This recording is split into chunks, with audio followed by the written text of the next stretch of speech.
Alright, what's going on YouTube? Tom here. At least would drive this car this week. At some point, do have to drive it at least. Don't want it to sit too long. Tickets or not. Still want to get my money's worth out of this car. Oh well, let's talk about another car out there that has been getting a lot of attention lately, and that is the Supra. So Toyota is finally, supposedly finally, not really finally at all, going to be revealing it at the Goodwood Festival of Speed. Now, I wanted to make a video about that, and so today it happened. Today it finally was revealed. And classic Toyota, it's still a prototype. We still don't know anything about it other than, well, it's a Supra. That's about all we do know. And, yeah.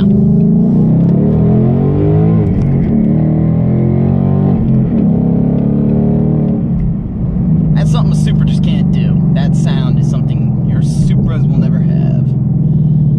They'll have straight 6 sounds. Now, we still don't know anything about the drivetrain, what's going in this Supra. They've now revealed that it sounds like it's going to potentially be a V6 or a straight 6, we don't know. They keep saying rumored BMW power, but then they're like, it's going to be a V6. But now they've also revealed a potential 4-liter turbo version, a 2-liter turbo. Now, and the biggest plot twist of them all, what they've decided to do with the Supra is it's going to be competing in NASCAR. I personally thought this to myself, that is the weirdest thing ever. It basically completely proves the point of NASCAR, that they just do not care about what nameplate even goes on the car. So you can see, this is going to be a V8 powered tube chassis car competing with a straight 6, or competing with the nameplate from a straight 6 kind of Grand Tour or sports car. It almost makes zero sense. Now, it's not competing in the Cup Series, it's going to compete in the NASCAR Xfinity Series, which is, as people know, that's the second tier in NASCAR. It's going to be competing against the nameplates of the, well, formerly, I guess, the Challenger was in that series. I don't know if they still have Challengers or not, but it's the Mustang is in it, and also the Camaro. And of course, the Camaro is now up in the Cup Series as well, since they killed off the Chevy SS. So, effectively, we've got the sports car class, which is interesting that they choose to use the Supra name, but it makes sense if that's kind of the car's nameplate that it's competing against, and since Supra might actually be competing against them in terms of production. Of course, the problem with the Supra that we have so far, the biggest problem I can find with it is, simply put, the price tag. We're talking a potentially $60,000 car, and they've said that in its best form, it's going to be able to do 0 to 60 in 4.5 seconds. That's just not a lot of performance for the money, in my opinion. Of course, that being said, it'd be amazing if that's a handling car. We just simply don't know any of the facts yet, because Toyota has been keeping us basically in the dark. This Goodwood Festival of Speed debut is like, okay, this is a 2019 model year.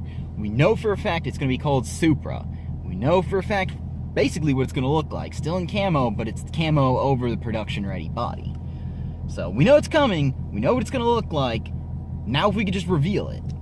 But for $63,000, if that's... They're saying that's the base price. It's unclear whether that's going to be the top-end Supra or is that the bottom-end Supra. Because a 2-liter turbo for $63,000 is not worth it.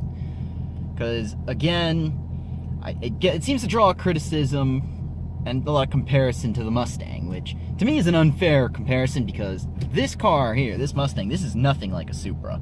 Obviously, my Mustang is a manual. Supras are still supposedly going to be the automatic only.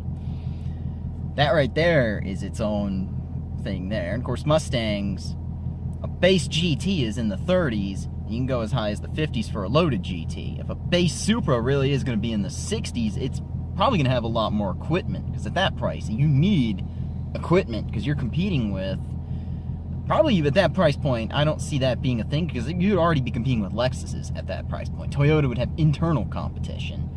And on top of that, right there, you're dissuading a lot of people, since a loaded Mustang is in the 50s with the similar 0 to 60 time. So, like I said, though, we don't know.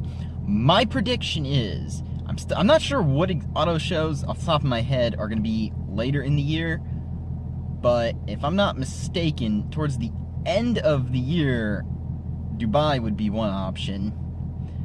I'm not sure. Geneva, I believe, is already passed. I don't think that one's going to be an option.